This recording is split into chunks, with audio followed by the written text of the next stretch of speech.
Hey everyone, it's Dave. Welcome into module number 3. And as weird as it sounds, module 3 finishes out the material for the first half of the class.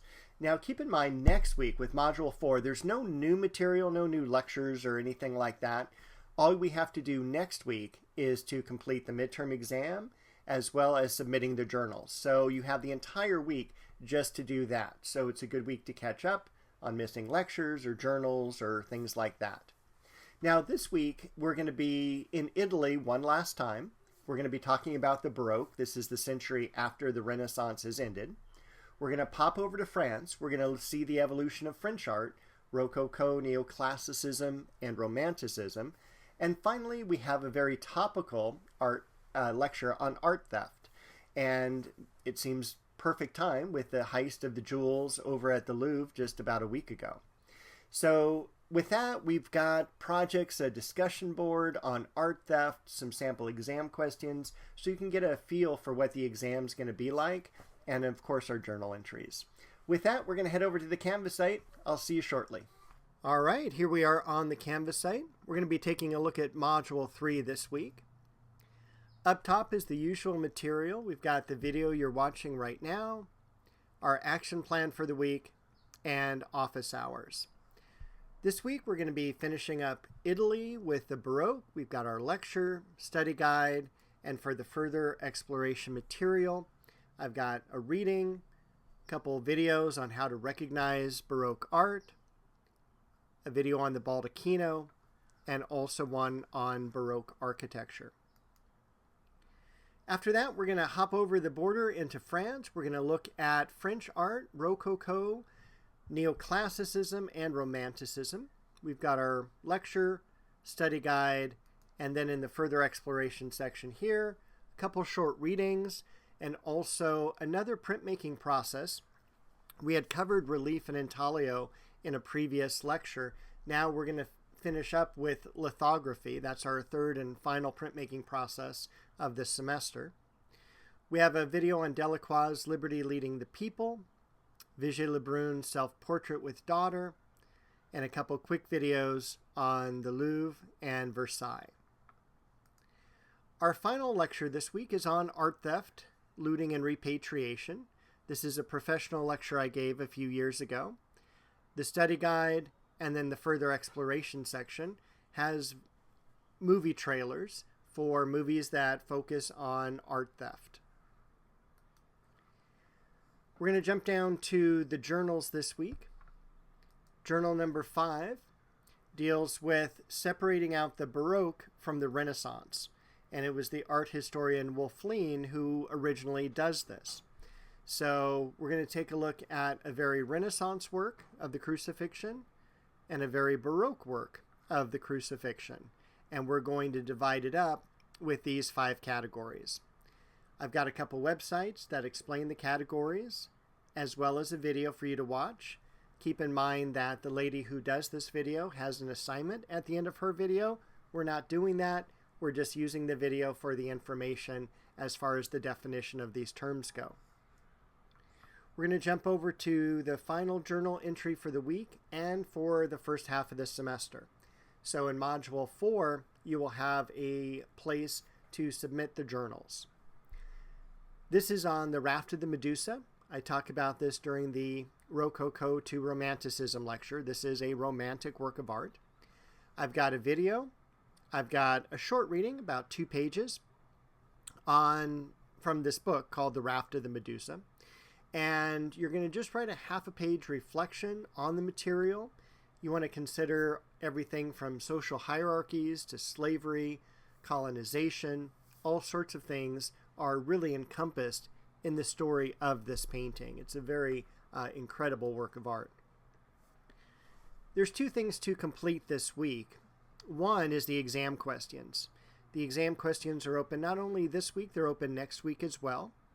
There are 10 questions, and they are all from past exams. So you can just click into the exam or the sample exam questions, and there's going to be 10 questions. You're going to see the format up here, 1 through 10.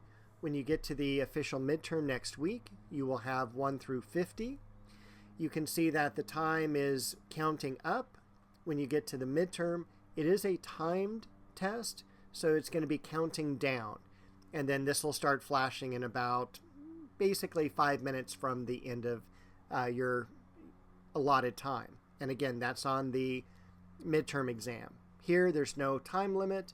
You just click what you think is the correct answer, move to the next question, and when you're all done, click the Submit Quiz button. Since you can take this several times, I expect everyone to get a perfect score, 20 points. But what's more important is that you are able to test different devices with the sample exam questions to see which is the best device to use for your upcoming midterm exam. So if you have a desktop versus laptop versus iPad and so on, you just want to make sure that the questions and particularly images load pretty readily. The next thing we're going to do is take a look at the discussion board for art theft. So what I'm going to have you do is utilize one of the databases that the school offers you.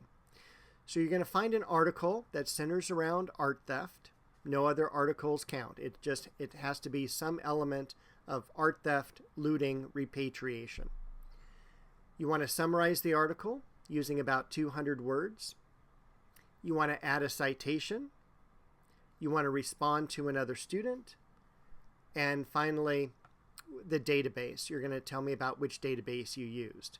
And I'm sorry, back up here in the summary of the article, there's also a second paragraph, why you chose this particular article. So that should be 2 paragraphs for summarizing the article. One is the summary, one is why you chose this article.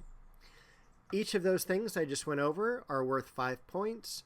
You need to complete a post by November the 2nd and a response by November the 9th. So how do you use an academic database? These are really fantastic tools that you actually pay for in your student tuition. These are not free. And what's great about them is they bring you the most current scholarship available. You can have journal articles from like Academic Search Premier or JSTOR, or for what I like to do for this project is to scroll down here, I went too far, to newspapers, U.S. major dailies. Click on that.